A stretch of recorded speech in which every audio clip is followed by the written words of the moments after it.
আসসালামু আলাইকুম সবাই রে। দেখো আজকে আমি কিতা লই আইছি। আজকে আমার নতুন কিচেনে লাগে আমি কিছু জিনিসপত্র কিনাকাটা কিনছি, তো ভাবলাম আপনারা লগে শেয়ার করতাম। সো আজকে আমি বক্সটা আপনারা আনবক্সিং করিয়া দেখাইমু। আমার মেয়ে আনবক্সিং করবা। আনবক্সিং করো, ইয়ে ওপেন করো। হ্যাঁ ওপেন।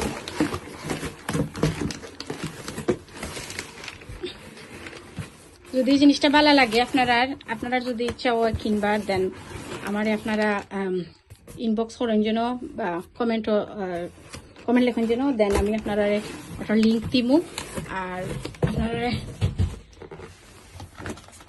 হইয়া দিমু যেটা কোন জায়গাতে কি লেখান কিতা সিস্টেম। দেখো কয়টা বক্স বারো এটার ভিতরে কি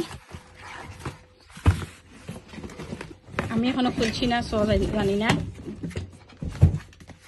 ভিতরে জিনিসগুলা কি লইব।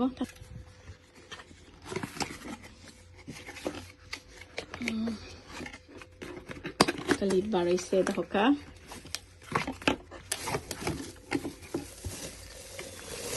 আজকে কিছু মশলা পাতি রাখার কিছু জিনিসপত্র আমি আনছি। কুলিলা সবটি কম করে বক্সগুলা দেখি, অনেক হাই কোয়ালিটির জিনিসগুলা আইছে। এগুলা টোটালি বাতাস ভিতরে ঢুকতো নাই। জারগুলা ভেরি নাইস। আমি আনাইছি 3টা ছোট আর 3টা বড়। আস্তে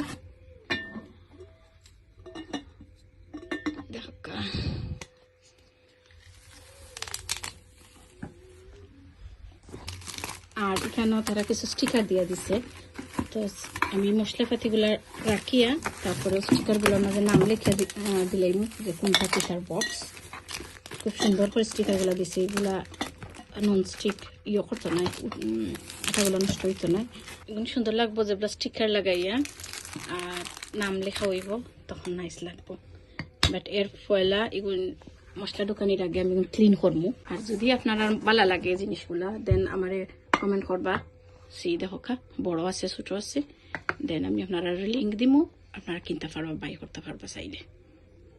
থ্যাংক ইউ ভেরি মাচ।